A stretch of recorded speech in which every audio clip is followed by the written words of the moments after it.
dan memberikan edukasi kepada anak bangsa supaya bisa belajar lebih jauh. Ya, oke Bang Bima. Baik, saya mulai ya. Bismillahirrahmanirrahim. Kalau di Islam itu berbicara mengenai Al-Masih atau Mesias dalam pandangan Yudaism atau Kristus dalam pandangan Kristen, itu tetaplah manusia. Al-Masih, Mesias atau Mesias atau Kristus itu adalah manusia. Artinya bahwa ketika di Islam punya tatanan satu pengajaran, semisal mewaspadai akan datangnya Al-Masih yang palsu, maka arah pandangan seorang Islam itu arahnya kepada Dajjal. Jadi harus waspada kepada Dajjal Al-Masih, yaitu iblis. Nah, kalau di pengajaran orang Yahudi, mereka pun harus waspada kepada Ra atau kejahatan atau penyesat. Nah, di Kristen sendiri mendapatkan kaidah ilmu dari Bible harus waspada kepada Kristus palsu. Jadi kalau di Islam sudah jelas tegas Dajjal Al-Masih adalah penyesatnya, kalau di Kristen penyesatnya adalah Kristus palsu. Nah, ini yang ingin saya tahu. Ingin penjelasan lah dari saudara Kristen. Kristus palsu itu yang mana, saudara? Kristus palsu dalam pandangan Kristen itu yang mana? Menurut dasarkan Bible, silakan. Menurut dasar Bible Bang Juma. Iya. Kalau ke Kristus palsu itu nggak ada di Kristen. Tapi di dalam Bible, kawan. Apa Bang? Di dalam Bible Yesus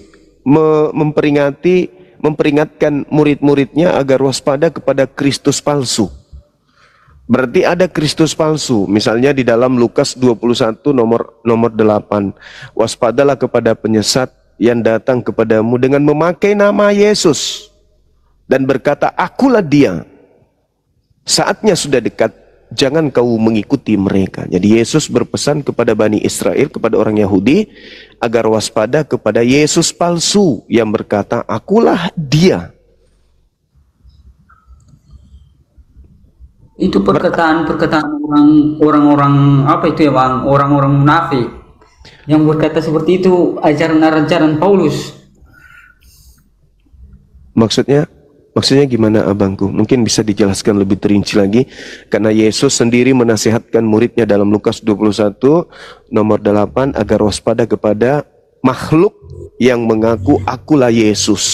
Berarti penyesat itu dipanggil oleh pengikutnya dengan panggilan Yesus Kristus. Pengikut daripada Yesus palsu ini atau Kristus palsu ini memanggil Yesus palsu ini dengan panggilan Yesus Kristus, dan tentu mereka akan menamai diri mereka sebagai pengikut Kristus. Gitu abangku. Iya. Kalau itu Bang, menurut saya Bang, siap. Kalau yang mengatakan seperti itu kan, iya. Ya kan sesudah Yesus kan ada orang-orang baru yang dengar ajaran Yesus ini. Ada yang mengatakan namanya ini akulah Yesus, jalan kebenaran, tapi mereka itu mengatakan Yesus sudah tidak ada itu Bang, sudah tidak ada di dunia lagi. Oh, bukan, justru Yesus palsunya itu datang dan memiliki pengikut. Yesus palsunya itu datang mengaku akulah Yesus, akulah Kristus. Dan si palsu ini menyesatkan banyak orang. Dan orang-orang yang disesatkan itu memanggilnya Yesus Kristus. Dan tentu pengikutnya itu disebut pengikut Kristus. Pengikut Kristus tapi palsu. Nah, ini misi kita menyadarkan orang-orang yang mengikuti Kristus yang palsu ini. Gitu kawan. Maka kita bedah. Siapa Yesus palsu ini? Supaya orang-orang yang merasa sebagai pengikut Yesus palsu itu segera untuk bertobat sebelum meninggalkan dunia ini. Kan gitu Bang. Iya. Kan sesudah Yesus kan Bang Juma. Iya, sesudah Yesus. Betul. Iya, ada sesudah Yesus. Ada yang mengatakan yang mendengarkan firman Yesus ini, dia mengatakan akulah Yesus. Mereka datang seperti Yesus sebelumnya. Mereka mengatakan ini akulah Yesus. Kan seperti itu bang. Kan sudah mati Yesus. Mereka mengatakan mereka nabi, mereka Yesus. Mereka bisa seperti ini, bisa memberikan mukjizat. Tapi mereka adalah apa itu yang bang rumah? Kurang paham juga ya. Yang mana itu bang? Yang mana itu bang? Yang mana yang maksud gimana? Kalau bilang tadi, kalau di Islam itu kaidahnya gimana? Mereka itu kan bang, sesudah Yesus kan mereka mengatakan mereka nabi yang memberitakan Injil kepada manusia bahwa mereka itu adalah Yesus. Padahal Yesus sudah mati, nggak ada lagi Yesus. Kan Yesus sudah naik ke surga, baru mereka memberitakan Injil tentang Yesus. Tapi mereka mengatakan mereka adalah Yesus. Bukan gitu. Yesusnya kan menasihatkan muridnya Yahudi. Orang Yahudi ini dinasihati oleh Yesusnya agar waspada kepada penyesat. Makanya orang Yahudi sampai hari ini bukan pengikut Kristus bang, karena mereka tidak mau mengikuti Kristus, karena Kristus itu terindikasi ada yang palsu. Nah sekarang ini Kristen kan mengatakan diri mereka ini pengikut Kristus, maka Kristen harus menjelaskan Kristus yang diikuti Kristen ini apakah asli atau palsu. Celaka bang kalau sampai Kristen ini ternyata pengikut Kristus palsu, itu celaka. 2000 tahun loh. Tidak ada pendeta atau pastor yang mengkaji ini, menguliti ini, supaya benar-benar tercerahkan bahwa Kristen ini pengikut Kristus asli. Gitu loh saudaraku. Kalau di Islam kan, sekali lagi saya katakan, kalau di Islam itu udah jelas bagaimana kemudian Allah yang kami sembah menyatakan Al-Masih itu adalah putra seorang dari wanita yang bernama Siti Maryam yang diutus sebagai nabi kepada Bani Israel. Masa? Saudara Luki monitor, sabar dulu bang. Saudara Luki monitor dari Kristen kah bang? Ya, dari Kristen bang. Oh iya, oke baik. Menarik perbincangan ini abangku. Mudah-mudahan saudara bisa masuk mencerahkan, khususnya kepada saya nih yang mendapatkan data di dalam Bible sebagai orang yang belajar Bible. Saya mendapatkan data nasihat Yesus kepada Yahudi agar Yahudi waspada kepada penyesat yang datang kepada mereka mengaku Yesus Kristus dan ternyata itu bukan Yesus asli tapi palsu. Kata Yesusnya kepada orang Yahudi, jangan kamu percaya, jangan kau ikuti si Yesus palsu ini. Nah, ya, benar, Kristen hari ini adalah pengikut Yesus. Maka saudara saya Kristen yang pantas menjelaskan dan membuktikan kalau yang diikuti oleh Kristen ini adalah Yesus yang asli. Gitu bang, silakan. Mungkin saudara Esa bisa duduk sejenak sambil minum kopi, silakan. Iya benar bang. Jadi pemahaman Mesias palsu ini bukan cuma juga sekedar cerita dengar, oh iya Mesias palsu. Siap. Mengenai Mesias palsu juga, banyak dari kalangan Kristen juga ada yang bersaksi, bersaksi bahwa dia pernah ketemu Tuhan, bahwa dia pernah berbicara dengan Tuhan, bahwa dia pernah melihat Tuhan Yesus di dalam gereja, di tempat ini, di tempat itu, dan banyak lagi hal-hal yang menjadi kesaksian palsu. Jadi kalau berbicara Mesias palsu itu memang benar adanya, bukan hanya ketika waktu Tuhan Yesus berbicara kepada orang-orang Farisi atau kepada umat-umat Yahudi pada waktu masa-masa zaman Tuhan Yesus. Itu fakta itu bang terjadi sampai sekarang ini bang. Banyak. Saya juga Kristen, ketika saya mendengar atau menyaksikan kesaksian para hamba-hamba Tuhan atau orang-orang Kristen lainnya yang mengatakan bahwa oh Tuhan berbicara kepada saya, oh saya bertemu Tuhan, saya melihat Tuhan di sana di sini. Iya betul. Itu sudah menjadi fakta yang dikatakan oleh Tuhan Yesus bahwa akan ada Mesias palsu, pengajar-pengajar palsu, penyesat-penyesat di akhir zaman. Iya. Kan Tuhan sendiri sudah berkata, Alkitab berkata, firman Tuhan berkata, bahwa ketika kamu mendengar, menyatakan bahwa saya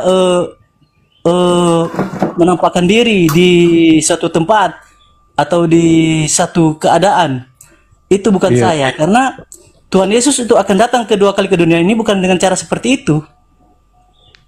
Iya, Bang. Bagus. Iya, saya sepakat dalam hal ini ya dari paparan saudara, tapi tidak semuanya saya sepakat dalam perspektif saya sebagai seorang Muslim yang belajar Bible. Yang pertama, ketika saudara mengatakan banyak orang sesat yang kemudian mengatakan dia melihat Tuhan, bla bla dan seterusnya. Saya hargai itu, saudara. Tapi ada satu hal yang menarik. Ketika alur ini diambil dan didudukkan kepada Paulus, Paulus juga mengaku bertemu, Paulus juga mengaku melihat. Sedangkan Yesus sebelum Paulus melihat dan mengaku bertemu dengan Yesus, Yesus lebih dulu menyatakan waspadalah kepada penyesat. Nah, setelah kejadian nasihat Yesus kepada orang Yahudi ini, Paulus tiba-tiba muncul mengaku melihat Yesus. Maka pertanyaan saya sama, apa bedanya dengan orang Kristen hari ini dengan Paulus yang nyata-nyata mengaku bertemu dengan Yesus, tapi kemungkinan besar 99,9% plus 0,1% dia itu bukanlah Yesus, gitu Bang. Iya. Coba silakan. Ini saya akan jelaskan mengenai Paulus, berbeda dengan orang Kristen zaman sekarang. Mereka mengatakan atau menyaksikan bahwa pernah bertemu dengan Tuhan Yesus. Dan melihat dan bla bla bla. Dilihat saja dengan cara hidup mereka, Bang.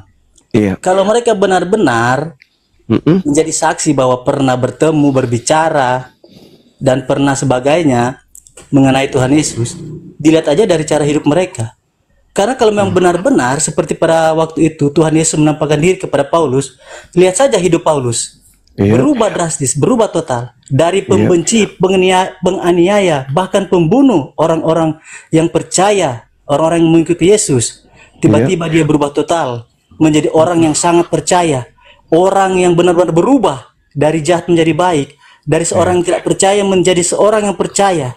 Dari seorang yang benar-benar pembenci, akhirnya dia menjadi seorang orang pembela. Beda dengan orang-orang Kristen zaman sekarang. Hanya mulut doang, Bang. Tapi cara hidup mereka tidak berubah sama sekali. Artinya berubah tapi bukan berubah seperti Rasul Paulus. Mereka cuma di mulut saja. Tetapi cara hidup mereka itu tidak mencerminkan sebagai pengikut Kristus. Tidak menampilkan bagaimana karakter mereka ketika mereka bertemu dengan Tuhan Yesus. Jadi kesaksian mereka tidak berpadanan dengan cara hidup mereka. Karena Ya, kita lihat, wah, katanya menyaksikan, katanya pernah bertemu, katanya Tuhan berbicara. Pulang dari ibadah, pulang dari tempat gereja, masih suka minum minuman keras, masih suka judi, masih suka berzina, masih suka berselingkuh. Iya, tidak menutup kemungkinan, Bang. Jangankan umat jemaat biasa, hamba Tuhan juga ada yang begitu, ada pendeta juga begitu. Jadi Bang, kalau ada orang bersaksi mengenai, oh dia saya bertemu Tuhan Yesus, Tuhan berbicara, saya melihat Tuhan di ini, Tuhan menampakkan di sana, itu itu ya bla bla aja. Jangankan orang Muslim, saya juga orang Kristen nggak bisa menerima hal seperti itu. Oke, baik. Sepintas setelah saya menyimak, saudara melakukan pembelaan kepada Paulus itu adalah satu hal yang wajar. Bahwa Paulus setelah dia melakukan hal itu bertobat dan melakukan hal-hal yang positif menurut pandangan saudara sebagai pengikutnya. Tapi dari kacamata lain, ketika dikatakan di dalam kitabnya orang Yahudi misalnya, Ulangan 18 nomor 19 nomor 20, jika ada seorang yang mengatakan sesuatu mengatasnamakan Tuhan tetapi bukan firman Tuhan, maka orang itu harus dibunuh. Itu yang pertama. Sama ketika di dalam Al-Quran dijelaskan dalam surah Al-Ma'idah ayat 33, ketika dikatakan bahwa orang yang membenci kepada Nabi Isa alaihissalam, orang yang membenci kepada utusan Allah yang datang kepada Bani Israel, kata Allah, yukattalu, yusallabu, dia dibunuh. Nah itu yang tertulis tuh dalam Al-Quran maupun dalam kitabnya orang Yahudi. Orang yang membenci Nabiullah yang diutus kepada Bani Israel, diutus kepada umat masing-masing, membencinya, memusuhinya, memeranginya, itu akan kena hukuman dia hukuman mati. Nah, sedangkan di dalam Ulangan 18 tadi itu juga sama, dia akan dihukum mati. Ketika orang itu melakukan satu pemberitaan dan pemberitaan itu tidak benar, bukan dari Tuhan tapi dikatakan dari Tuhan, maka orang itu harus mati. Jadi kalau dikatakan dia mati karena melakukan kebajikan, ya boleh menurut pandangan saudara. Tapi di sisi lain, Al-Quran maupun kitabnya Yahudi, orang yang berbicara bukan atas nama firman Tuhan, tapi dikatakan itu dari Tuhan, maka dia harus mati, hukum mati juga. Itu yang pertama. Yang ketiga nih, jalan tengahnya. Yesusnya, syukran sahabat. Yesusnya ini yang mengatakan bahwasanya waspadalah kepada penyesat. Jadi kalau kita lihat di dalam Matius 24 nomor 15, apabila engkau melihat sang pembinasa keji duduk di tempat yang kudus. Artinya ada pembinasa. Pembinasa ini maksudnya baik lahir maupun batin, baik jasad maupun rohani. Akal kita dimatikan atau dibinasakannya kita melalui ajarannya menuju ke neraka. Orang ini akan duduk di tempat yang suci. Dia akan mendapat jabatan seperti nabi, rasul, rabi, imam dan seterusnya. Kata Yesus dalam Matius 24, ya nomor 15, apabila engkau melihat seorang pembinasa keji duduk di tempat yang kudus sesuai yang dinubuatkan oleh Nabi Daniel, kalau nggak salah coba Anda cek di Daniel 7 nomor 25, dia akan memutarbalikkan firman Tuhan, sekiranya mungkin menyesatkan banyak orang. Jadi sang pembinasa keji ini duduk di tempat yang suci itu. Jadi dia mendapatkan gelar sebagai orang yang suci, sebagai orang yang terpandang. Tetapi tujuan daripada pengajarannya membinasakan manusia. Nah, ini intisarinya. Dia muaranya di mana, kawan? Ketika dikatakan bahwa di dalam Matius 7 nomor 15 sampai nomor 23, orang-orang memanggil Yesus Tuhan, bernubuat, mengusir setan, bermujizat pakai nama Yesus, itu kelak diusir oleh Yesus. Dan orang-orang ini adalah pengikut Paulus. Karena hari ini yang kita temukan, maaf nih, bukan saya nuduh, tapi ini fakta real. Hari ini yang kita temukan, tidak ada pengikut Yesus, orang Yahudi. Menyembah Yesus, memanggil Yesus, mengusir setan pakai nama Yesus, itu hanya ada di Kristen. Di mana Kristen ini, pola awalnya berasal dari Paulus itu sendiri. Jadi kalau Paulus memperlihatkan jati diri yang baik, untuk apa? Boleh jadi untuk menggenapi nubuatan. Bagaimana dia bisa menyesatkan orang kalau dia tidak nampak baik? Sedangkan nubuatannya, dia akan menyesatkan banyak orang, kata Yesus. Berarti orang ini harus menampakkan sisi kebaikan. Karena kalau dia memperlihatkan kejahatan, siapa yang mau disesatkan? Misalnya dia datang, aku adalah penjahat, aku akan menyesatkan kalian, aku akan menggiring kalian ke dalam api neraka. Apakah ada orang yang mau ikut kepada Paulus? Tidak mungkin. Tidak mungkin. Maka dia harus datang, penyesat ini harus datang dengan mengatasnamakan kebaikan. Nah sekarang, apa intisarinya? Terakhir bang, apa intisarinya? Lihat ajaran Kristen. Apa yang Kristen lakukan hari ini yang berasal dari Yesus? Menyembah Yesus bukan dari Yesus, ibadah minggu bukan dari Yesus, makan babi bukan dari Yesus, Natalan bukan dari Yesus, ke gereja bukan dari Yesus. Surat-surat 13 buku dari Paulus bukan dari Yesus. Lalu apa yang dari Kristen ini yang berasal dari Yesus? Tidak ada. Itu implementasi, intisari akhirnya itu di situ. Sekiranya orang Kristen hari ini melakukan prosesi keagamaan sama seperti Yesus, maka saya katakan, oh bukan, Kristen ini bukan. Kristen ini adalah pengikut Yesus. Tapi alhasil, tak ada satupun uraian rangkaian prosesi ibadah agama Kristen sekte manapun yang berdasarkan terhadap Yesus itu sendiri. Dengan kata lain, ketika Yesus mengatakan kepada Bani Israel, waspadalah kepada penyesat yang datang kepadamu dengan memakai namaku, berarti penyesat itu bernama Yesus Kristus, dan penyesat ini mengutus nabinya untuk supaya nabinya atau rasulnya ini mengajar orang lain untuk menyembah dirinya yang itu adalah Yesus Kristus. Berarti siapa dong yang dimaksud di situ? Nah ini yang perlu diterangkan seterang-terangnya supaya yang mau kemudian berpikir silakan berpikir, yang mau mati dalam kebekuan berpikir silakan mati dalam kebekuan berpikir. Saya kira begitu saudara. Saya anggap Anda adalah penolong ya yang bisa muncul di sini sebagai penolong bagi teman-teman yang butuh edukasi. Silakan.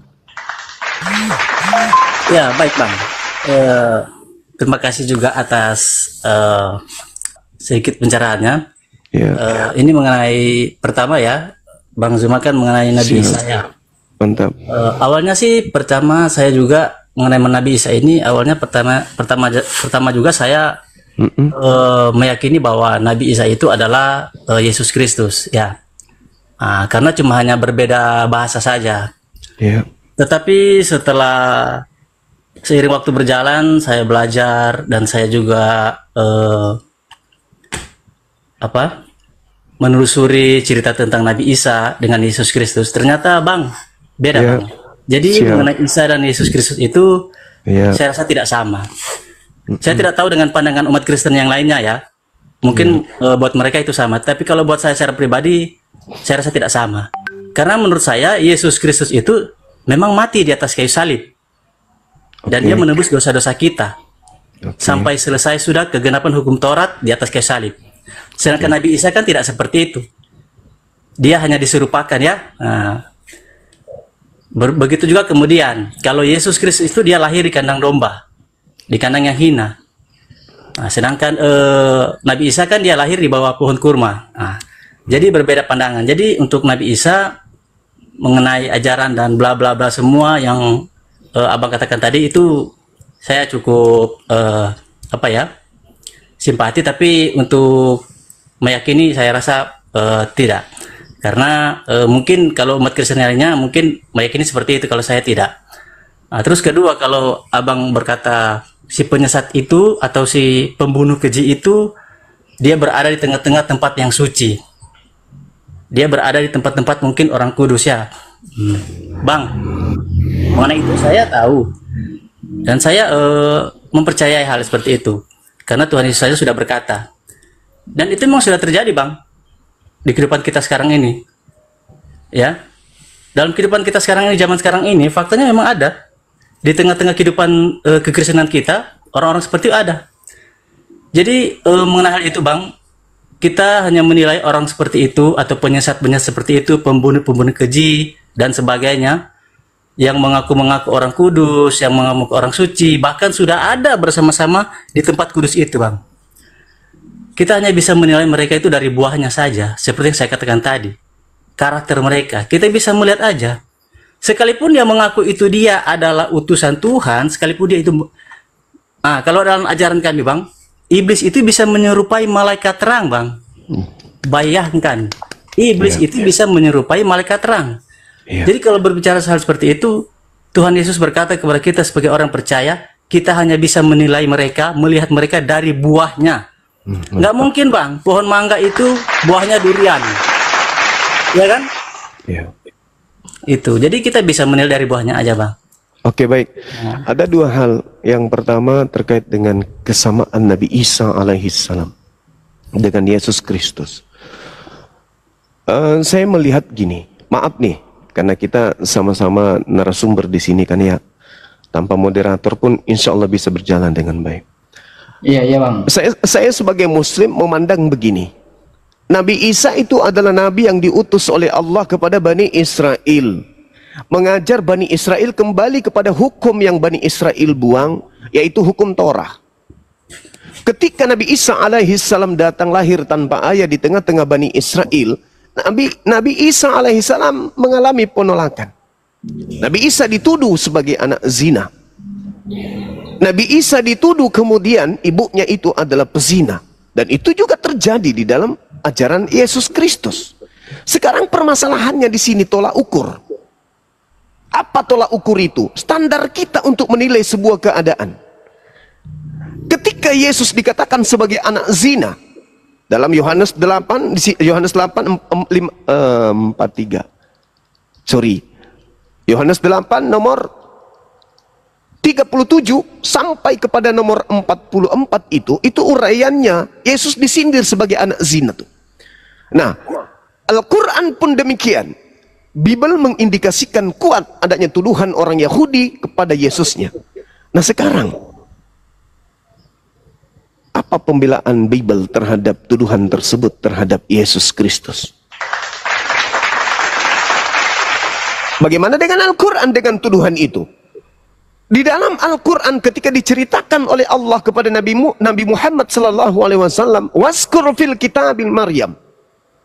Ceritakanlah wahai Nabiku Muhammad sebuah kisah, sebuah cerita, sebuah keadaan, sebuah kondisi yang dahsyat yang terjadi pada seorang wanita suci yang ada di tengah-tengah kaum Bani Israel. Dia kubuat hamil, dia kubuat melahirkan seorang anak tanpa suami. Apa respon umatnya?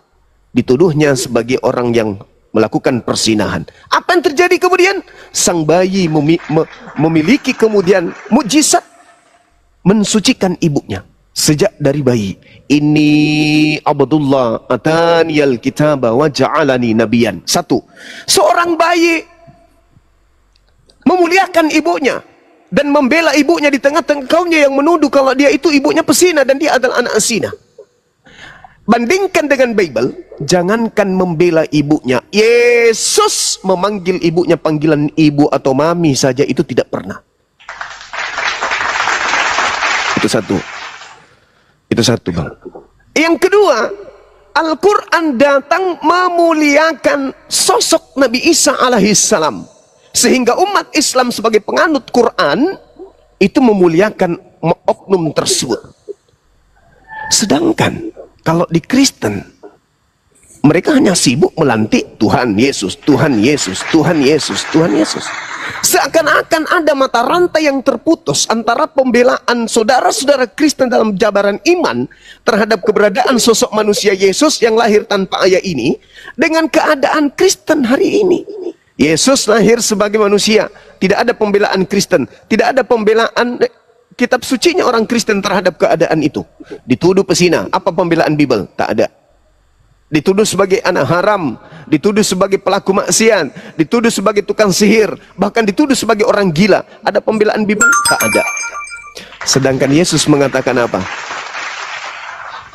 Inni Abdullah atani alkitab wa ja'alani nabiyan. Aku ini adalah orang pilihan, hamba Allah, utusan Allah yang suci, yang mulia, yang diberkati, yang diberikan ketetapan. Maka ketika umatku datang, ketika ia datang, maka orang-orang akan memuliakan aku.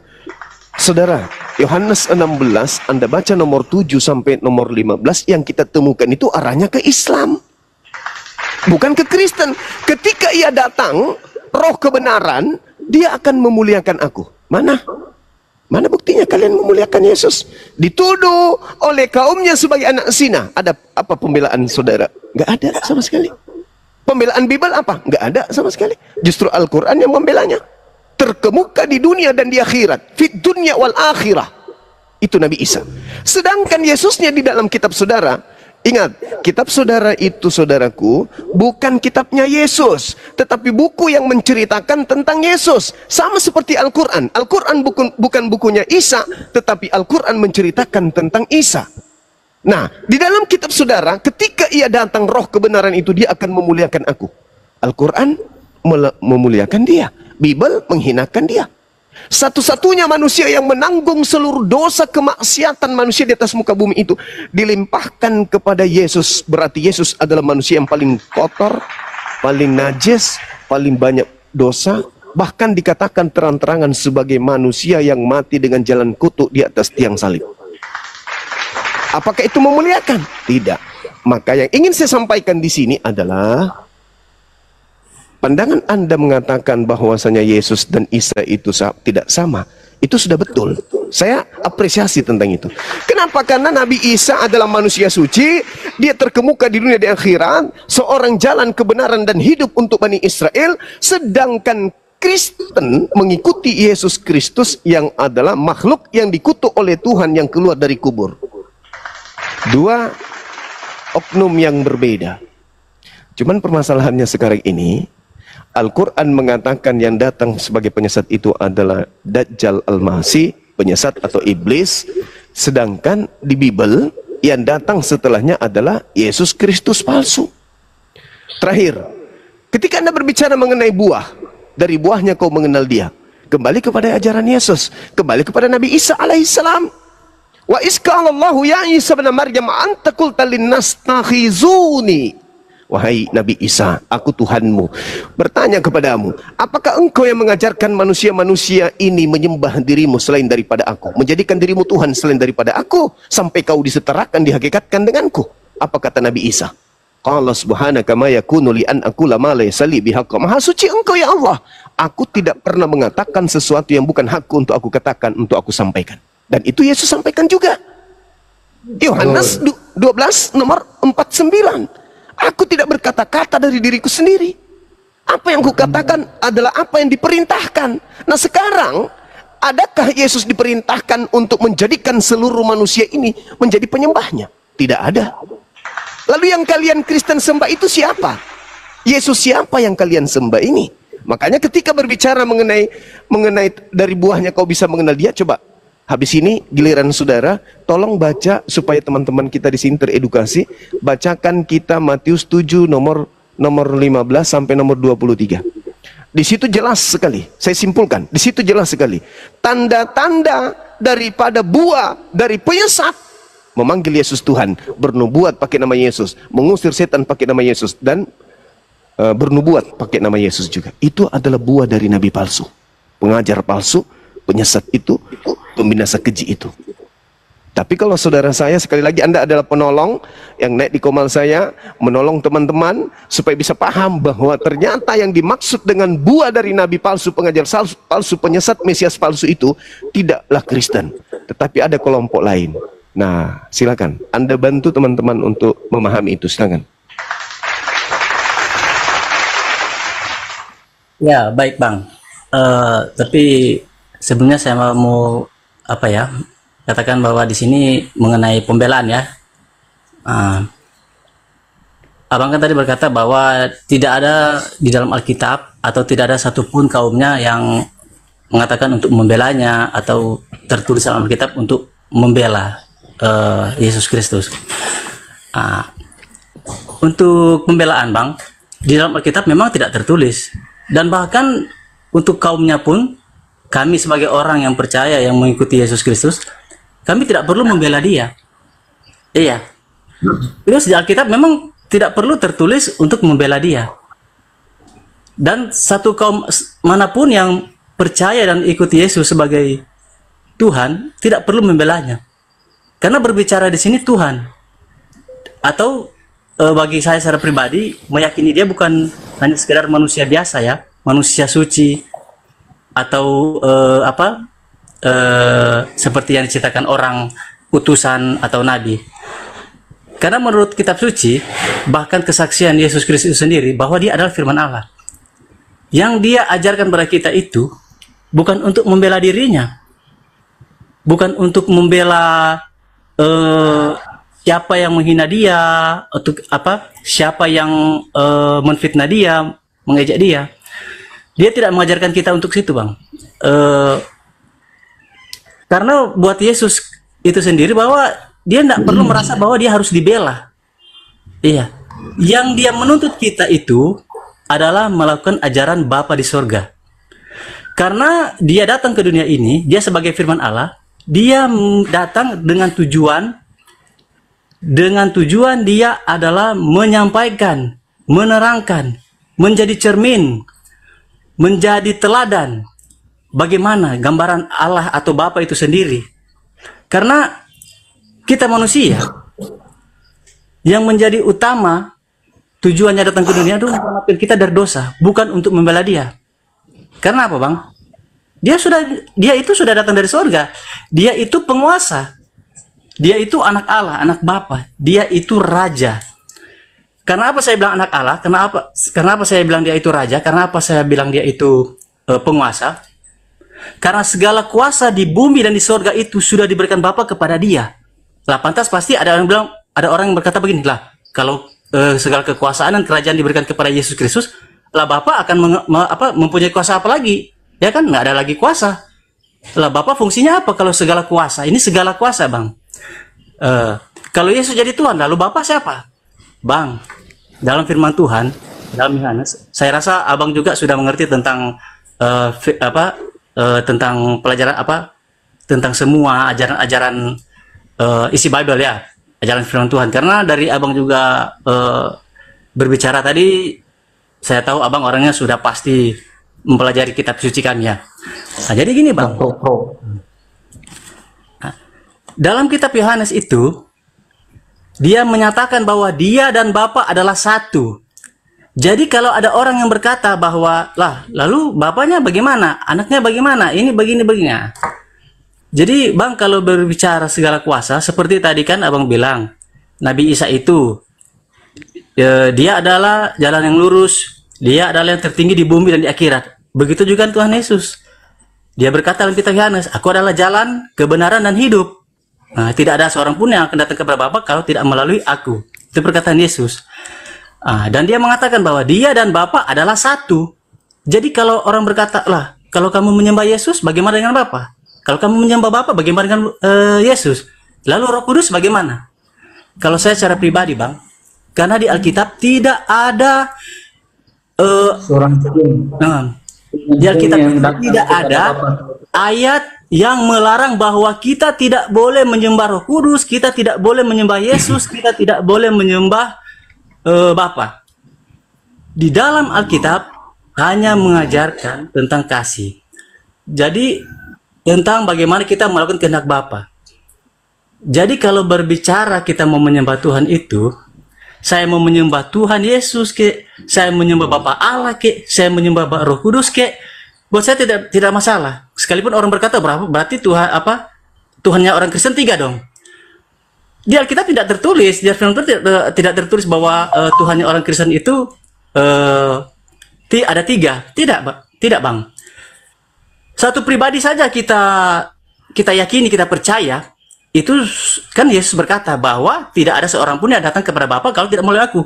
Sekalipun kita tidak menyembah Bapa, sekalipun kita tidak menyembah Roh Kudus, kalau kita menyembah Yesus itu sudah sama, Bang.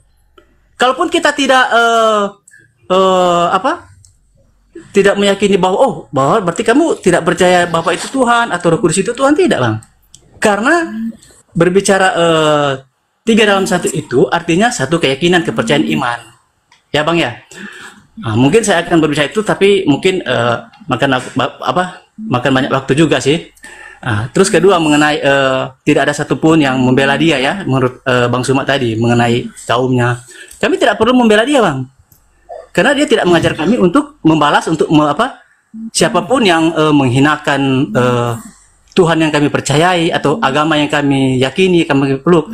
Bahkan dia mengajarkan kami, sekalipun kami dibenci, sekalipun kami dihinakan, dia, Bang, bahkan sampai mati di atas kayu salib, Bang, dia tidak melawan. Kalau dia mau suka melawan, dia mau ingin pembelaan, ketika tentara Romawi menangkap dia di Taman Getsemani, dia berdiri, rubuh semua. Pada roboh semua itu tentara-tentara Romawi. Bahkan ada salah satu murid Tuhan Yesus itu namanya Simon. Dia memotong telinga para tentara Romawi, salah satu tentara Romawi itu. Dan apa yang dilakukan Tuhan Yesus? Kalau dia ingin pembelaan, dia suruh bunuh semua itu dia suruh bunuh semua melalui murid-muridnya. Tapi dia tidak seperti itu, Bang. Bahkan dia sembuhkan telinga salah satu tentara Romawi itu yang putus dibacok oleh muridnya itu, salah satu muridnya itu namanya Simon. Kedua, apa yang dikatakan kepada tentara Romawi? Kalau aku suka, aku bisa suruh tentara malaikat untuk menghardik kalian. Tetapi yang dilakukan tidak, Bang. Justru sebaliknya, sesuatu hal yang menyakiti dia, yang membuat dia tertekan, dibalasnya dengan kasih, dibalasnya dengan hati nurani yang tulus, Bang. Jadi untuk berbicara pembelaan, Bang, saya singkat-singkat aja ya, Bang ya. Mungkin kalau ada penyampaian saya ini di luar konteks, saya mohon maaf karena saya juga berburu waktu. Tapi saya bukan mau lari dari ruang ini ya, Bang ya. Saya tidak lari dari rumah Abang karena saya ini juga sudah dapat panggilan dari komandan saya. Saya kan lagi berdinas ini, cuma ambil waktu saya sedikit untuk menyampaikan, Bang ya. Oke.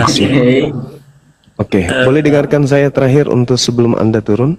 Oke, siap. Baik, saudara. Saya sebagai penikmat Bible, orang yang orang yang rajin yang belajar tentang Bible.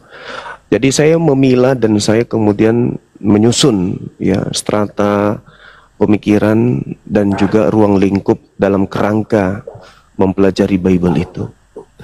Yang saya temukan, saudara, yang pertama adalah ketika berbicara mengenai nasihat Yesus, bahwa penyesat ini mampu bermukjizat. Kalau cuma menyambungkan kuping, apakah penyesatnya bisa?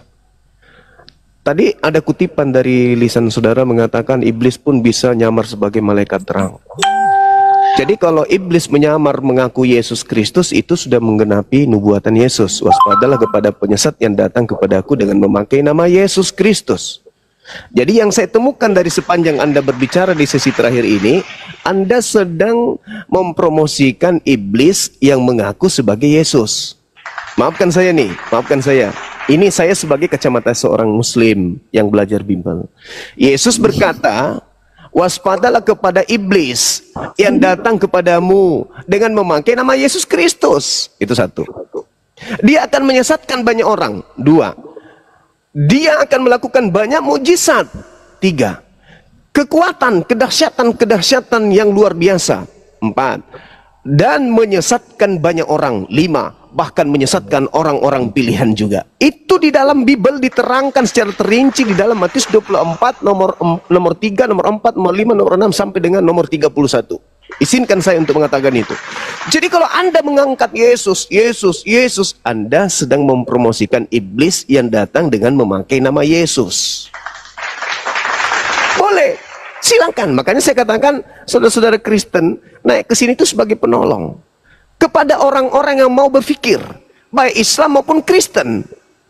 Yesus sudah mewanti-wanti, waspadalah kepada penyesat yang datang kepadamu dengan memakai namaku dan berkata, akulah dia.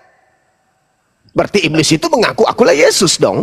Apa tujuannya? Untuk menyesatkan banyak orang dong. Jadi kalau saudara hari ini melakukan pembelaan terhadap Yesus Kristus, tidak. Anda sedang mempromosikan penyesat yang memakai nama Yesus. Ingat Bung, kalau iblis datang keluar dari kubur, sabar saudaraku. Kalau iblisnya datang mengaku akulah iblis, tidak ada yang mau percaya kepada dia. Meskipun dia melakukan banyak mujizat. Tetapi kalau iblisnya datang mengaku akulah Yesus, maka apapun yang dilakukan oleh si iblis ini pasti diikuti oleh orang-orang yang disesatkan. Sekarang permasalahannya antara iblis yang asli dengan antara iblis dan Yesus yang sama-sama menggunakan nama Yesus itu dibedakan oleh Yesus. Kalau Yesus yang asli pengikutnya satu. Di dalam Matius 19 Anda baca nomor 16, nomor 17, nomor 18, nomor 19, apa kata Yesus? Jika engkau ingin menjadi pengikutku, maka lakukan segala perintah Bapa. Perintah Bapa itu di mana? Hukum Taurat atau perjanjian lama. Maka kalau engkau ingin menjadi pengikutku, jangan jadi Kristen kata Yesus, tapi jadi Yahudi. Jadi Yahudi atau Yudaism, penganut agama Yahudi. Kalau mau jadi pengikutku, syarat kedua, kamu nggak boleh kaya. Kamu harus miskin. Aku sudah melakukan semua itu, wahai Yesus. Aku sudah melakukan segala perintah yang diperintahkan oleh Bapa dalam hukum Taurat. Apalagi syarat kedua? Syarat kedua, kamu jual seluruh hartamu dan berikan kepada si miskin. Kalau dua komponen ini kamu lakukan, baru kau jadi pengikutku. Nah, setelah kau jadi pengikutku, apa kata Yesus dalam Yohanes 14 nomor 12? Jika engkau mengasihi aku, engkau akan melakukan segala pekerjaan yang aku lakukan. Matius 10 nomor 27. Aku mengenal pengikutku, pengikutku mengenal aku. Mereka mendengarkan suaraku dan mengikuti aku. Itu perkataan Yesus tuh. Mereka mendengarkan aku, dan mengikuti aku. Aku Yesus ibadah sabat, aku Yesus sunat, aku Yesus tidak makan babi, aku Yesus sujud beribadah, aku Yesus menyembah kepada Elohim saja. Kalau engkau percaya kepadaku, maka kamu juga akan melakukan pekerjaan-pekerjaan yang aku lakukan. Hari ini saudara Kristen tak ada sedikit pun melakukan ajaran Yesus. Tapi Anda mengaku sebagai pengikut Kristus. Sekali lagi, iblis pun sudah diindikasikan oleh Yesus. Penyesat datang memakai namaku dan berkata, akulah Yesus Kristus. Jadi kalau hari ini Anda mengatakan itu, ya silakan. Saya cuma memberikan peringatan aja sesuai dengan nasihat Yesus. Ingat saudara, sekali lagi saya katakan, Yesus mengatakan dalam Yohanes 16, 13, 14, ketika roh kebenaran nih, artinya roh yang ada dalam diri Bang Suma dan roh yang ada dalam diri saudara, dia akan memuliakan aku. Itu kuncinya. Saya sebagai muslim Haram hukumnya mengatakan Yesus itu makhluk yang dikutuk di atas tiang salib. Haram hukumnya mengatakan Yesus manusia yang pernah ditampar, yang pernah ditombak, yang pernah diludahin, yang pernah diseret, yang pernah ditelanjangin, yang pernah digantung, yang pernah dibunuh dan dikutuk oleh Tuhannya Yahudi. Haram hukumnya. Berarti saya memuliakan beliau. Sedangkan saudara Kristen wajib hukumnya Yesus itu mati, ditampar, diludahin, diseret, ditelanjangin, digantung, dibunuh, dikutuk oleh Tuhannya Yahudi untuk nebus dosa-dosa Kristen. Berarti Anda tidak memiliki roh kebenaran. Karena roh kebenaran itu memuliakan aku, bukan menghinakan aku. Dengan Anda mengatakan Yesus itu Tuhan, Anda sedang menghinakan Yesus. Yesus tidak pernah kemudian mengaku Tuhan di hadapan Tuhannya. Dalam Yohanes 2 nomor 22, Yesus berkata begini. Yohanes berapa itu teman-teman? Yohanes 4 nomor 22. Yohanes 2 nomor 22, 23, 24. Yesus mengatakan apa? Aku dan muridku menyembah kepada kami apa yang kami kenal. Yesus menyembah. Yesus menyembah. Dan kalian menyembah apa yang tidak kalian kenal. Tiba-tibanya Anda datang mengaku Yesus itu adalah sembahan, Yesus itu adalah Tuhan, tidak menyembah Bapa, tidak menyembah Roh Kudus, tapi menyembah Yesus sama halnya menyembah Bapa. Anda keliru. Dalam Yohanes 3 nomor 16, Bapa berfirman apa? Di sana, inilah anakku yang kukasihi, kepadanya aku berkenan. Barang siapa yang percaya kepadanya, dia akan hidup. Dan barang siapa yang tidak percaya kepadanya, dia akan mati dalam dosanya. Itu kata kitab saudara. Nah, kalau saudara percaya kepada Yesus, Anda akan hidup. Kalau Anda tidak percaya, Anda akan mati. Nah, kalau Anda percaya kepada Yesus, mustahil Anda menjadi Kristen. Mustahil.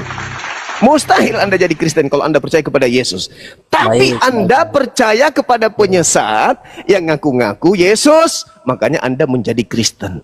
Saya kira begitu, saudara. Silakan. Oke. Ini ya Bang ya.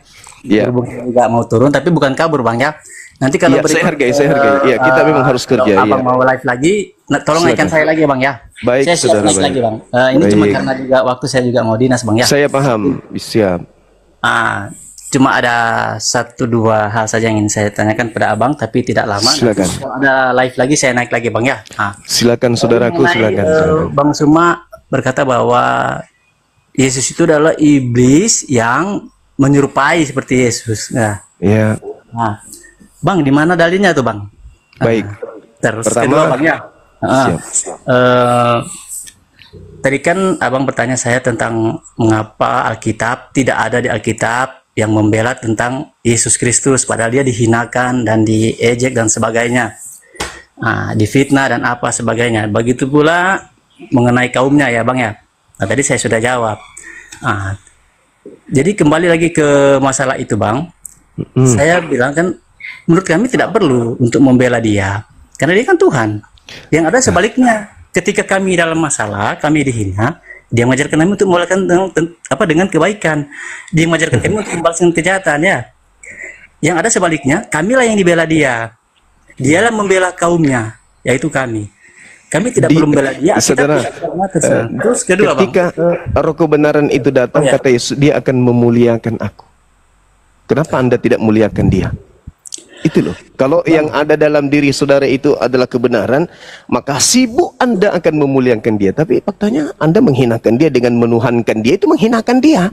Karena dia sendiri menuhankan kepada Bapaknya. Gitu loh Bang. Saya menuhankan dia sesuai dengan isi kitab suci. Sesuai dengan firman-Nya yang berkata dalam Alkitab tertulis. Saya menuhankan dia karena bukan karena sekedar dalil-dalil Bang ya. Kalau nggak bisa. Ya memang ada dalilnya. Sekarang coba tolong tunjukkan di mana Yesus minta bahwa memuliakan itu adalah menyetarakan dia dengan Bapa yang mengutusnya, gitu Bang. Sedangkan dalam Yohanes 17:3 kata Yesus, hidup kekal itu adalah mereka mengenal Engkau satu-satunya Tuhan yang benar dan mengenal aku sebagai utusanmu. Itu hidup kekal. Anda percaya kepada Yesus? Iya Bang, baik. Nah, kalau percaya kepada Yesus Bang, Yesus minta dikenal sebagai apa? Bagi Tuhan. Nah, itu Anda Itulah saudaraku ya. Saya hargai. Silakan. Pengen sih lanjut, tapi silakan. gimana ya, Bang? Saya harus turun nih karena sudah dapat Iya. Baik, saudara, utamakan dinas dulu. Tolong naikin lagi saya, Bang ya. Oke, siap. Makasih, Bang. Nanti lagi kumpulkan ilmu dulu, Bang. Kumpulkan ilmu dulu. Baik. Silakan saudara Luki, saya hargai kamu saudara saya yang baik. Silakan Anda dalam keadaan dinas masih menyempatkan diri untuk demi keselamatan orang banyak. Silakan saudara istirahat, rehat atau dinas dulu. Masya Allah.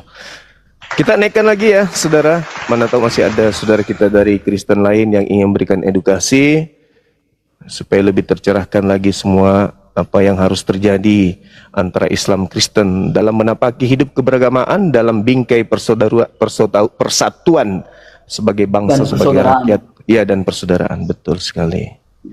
Kita naikkan. Bismillah.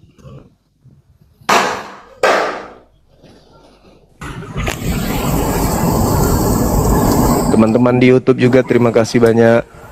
I love you full. Antum luar biasa semua yang ada di YouTube. Masya Allah. Halo saudara Al-KTP, ini sama dengan nama saudara kita Al-KTP atau dia orangnya nih? Halo Bang Juma. Ya, ini saya Bang Juma. Allahu Akbar. Ya, silakan. Ya, akun saya satu ditombak oleh teman-temannya dari Vatikan ya. Jadi Roma. Jadi begini Bang Juma, saya ingin bertanya posisi Bang Juma apakah sudah di Makassar, karena saya dapat izin tanggal 10, mungkin ingin bersahadat Bang Juma. Jadi tidak ada perlu yang harus saya jelaskan lagi karena sudah terang benderang ya. Apa yang disampaikan oleh Bang Juma itu sudah terang benderang dan saya sangat mengucapkan terima kasih. Terima kasih banyak karena dengan adanya Bang Juma sudah membantu sangat menyelamatkan kami teman-teman Kristen ya, khususnya saya pribadi. Saya karena ketakutan terbesar saya Bang Juma adalah di mana bila saya mati nanti saya tidak beriman kepada Tuhan yang benar. Karena sejatinya seperti penjelasan Bang Juma, seluruh nabi-nabi terdahulu mentuhankan yaitu Tuhan yang benar, yaitu Allah Ishak, Allah Abraham, Ishak dan Yakub. Ya, Tuhan yang satu yang esa seperti yang saya baca di Markus 12 ayat 29, di mana di situ Yesus berkata kepada orang Israel, dengarlah hai orang Israel, hukum yang terutama Tuhan Allah kita itu Tuhan itu esa. Sedang di Al-Quran juga saya pernah baca di surat Al-Ikhlas ayat 1, katakanlah Muhammad Tuhan itu esa. Jadi sinkron Bang Juma. Jadi agama yang benar itu hanya satu. Masya Allah. Konsep ketuhanan yang benar hanya satu, yaitu agama Islam. Jadi kalau sampai ada teman-teman yang tidak bisa membuka pikirannya, berarti memang ada kebencian dalam hatinya dan dia menutup dirinya. Demikian Bang Juma, terima kasih banyak. Saya cuma makasih saudara Bang Juma aja. Iya, tanggal 10 saya sudah di Makassar. Ini masih di Jakarta sampai beberapa hari ke depan. Karena kebetulan ada beberapa undangan yang saya harus hadir gitu maksudnya. Kalau tanggal 10 insya Allah kita udah di Makassar karena banyak juga hal yang harus kita selesaikan di sana. Sampai berjumpa di Makassar kalau memang saudara luang waktu silakan. Tapi jangan dipaksakan, Kalaupun saudara saya datang, saya sambut saudara di sana dengan baik pastinya. Gitu saudara LKTP. Allahu Akbar, Masya Allah. Hidayah itu milik Allah dan hanya memberikan kepada siapa yang Allah pilih. Siapa yang Allah lihat keseriusan ya, mencari kebenaran, insya Allah. Wa qulil haqqu min rabbikum. Kebenaran semuanya sudah ditorehkan. Siapa yang mau beriman silakan beriman, yang mau kufur terus silakan kufur. La ikraha fiddin, tidak ada paksaan dalam agama Islam. Hanya disampaikan, udah seru manusia, seru. Mana tahu di antara mereka ada yang berpikir, seru aja, seru. Jangan bosan-bosan menyuruh. Ajak mereka dengan cara yang ma'ruf. Begitu perintah Al-Quran. Silakan saudara KTP. Di termute bang. Jadi ada 5 orang sebenarnya yang mau punya niat untuk membaca buku Sirah Nabawiyah dan mempelajarinya. Cuman yang 2 udah gugur karena mereka sering nonton Edis katanya, jadi mereka tidak mau mengikuti. Tapi yang 3 ini teman saya, mereka mau karena mereka juga sering nonton di YouTube-nya Bang Juma ya, Zulkifli Abbas itu bersama teman saya. Masya Allah. Ya bahkan kadang saya tethering mereka, saya wifi mereka, jadi mereka pun senang ya penjelasan Bang Juma itu luar biasa ya. Jadi Di surat saya pengen ini Bang Juma, di surat Al-Maidah ayat 3 itu. Itu agama yang sempurna itu telah kusempurnakan agamamu, Islam ya. Jadi agama yang sempurna itu memang Islam. Kenapa saya juga berani mengatakan demikian? Karena setelah saya mempelajari buku Sirah Nabawiyah, di mana Nabi Muhammad ini waktu berdakwah, sehingga pada zaman itu, zaman jahiliyah itu, kenapa ajaran Islam cepat tersebar ya? Karena beliau waktu berdakwah itu dia memberikan teladan, suri teladan yang baik, yaitu dengan cara beliau itu bertutur kata yang lembut, beliau tidak pernah marah, beliau sangat sabar, beliau bahkan memerdekakan budak-budak. Jadi ajaran kasih yang sebenarnya saya dapat itu ada di Nabi Muhammad. Jadi kuncinya teman-teman Kristen sebenarnya mudah, sederhana kalau bagi saya. Cukup kenal dulu Nabi Muhammad itu siapa. Kalau sudah mengenali Nabi Muhammad, beliau luar biasa Bang Juma. Saya sampai tetes air mata karena beliau punya perjuangan itu untuk membela orang keluar dari kekafiran itu besar sekali Bang Juma. Beliau berjihad benar-benar. Bahkan jangankan Nabi Muhammad, waktu tongkat estafetnya setelah Abu Bakar, sahabatnya turun kepada Umar bin Khattab. Umar bin Khattab saja mengajarkan kasih. Luar biasa nih ajaran Nabi Muhammad. Jangankan Nabi ya, sahabatnya saja. Setelah Umar bin Khattab, setelah Abu Bakar, tongkat estafet itu yang menjadi khalifah kan pindah ke Umar bin Khattab. Beliau berkata, sama seperti yang sering Bang Juma katakan, jika saya salah, kata-kata Umar bin Khattab saya ingat, jika saya salah, jika saya benar, bantu saya. Jika saya salah, luruskan saya. Wih, besar itu Bang Juma, luar biasa tuh Umar bin Khattab beliau. Beliau membela di mana ada orang Nasrani, orang Yahudi, orang tua yang rumahnya dibongkar. Waktu gubernur, waktu penyebaran Islam sudah melebar ke Yerusalem, ke Mesir dan di Palestina. Gubernur itu membongkar rumahnya orang Yahudi itu untuk membangun masjid. Orang Yahudi itu melaporkan kepada Umar bin Khattab dan Umar bin Khattab memberikan tulang, di mana tulang itu tertulis, tulang ini lebih keras dari kekuatanmu, dan dia memberikan kepada orang tua, serahkanlah kepada gubernur itu. Sesampainya di sana gubernur itu bangun lagi, katanya, disuruh bangun lagi rumahnya orang Yahudi itu. Itu orang yang berbeda iman, tetapi di situ setelah dia membangun kembali, orang Yahudi itu berkata kepada gubernur itu, sesungguhnya apa yang dikatakan oleh Umar bin Khattab pimpinanmu? Dia berkata, sesungguhnya tulang ini lebih kuat daripada kekuasaanmu. Oh, luar biasa. Karena terus orang Yahudi itu berkata, karena begitu mulianya dan begitu adilnya pemimpinmu, hari ini saya bersahadat. Dia bersahadat saat itu Bang Juma. Luar biasa ajaran kasihnya. Itu baru betul Bang Juma. Itu baru betul. Tidak seperti ya yang saya ingat ya di Matius 15 ya, di mana perempuan Kanaan itu anaknya disembuhkan, tapi dia tidak mengikuti Yesus. Betul kan Bang Juma? Betul. Itu baru betul. Malah disebut itu anjing kan. Iya. Jadi saya luar biasa dengan Bang Juma yang udah membuka pikiran kami ya. Selama ini kami tidur panjang Bang Juma. Tidur panjang dan kami beriman buta. Beriman buta karena Bible itu hanya sebagai, boleh dibilang sebagai bantal kami. Waktu kami tidur kan pakai bantal. Jadi nggak berlaku Bible, nggak, karena peraturan gereja yang lebih kami utamakan Bang Juma. Tanya Kristen-Kristen lain kalau saya bohong. Iya, hanya peraturan gereja yang dinomorsatukan. Gitu Bang Juma. Jadi saya berterima kasih sekali dengan adanya Bang Juma.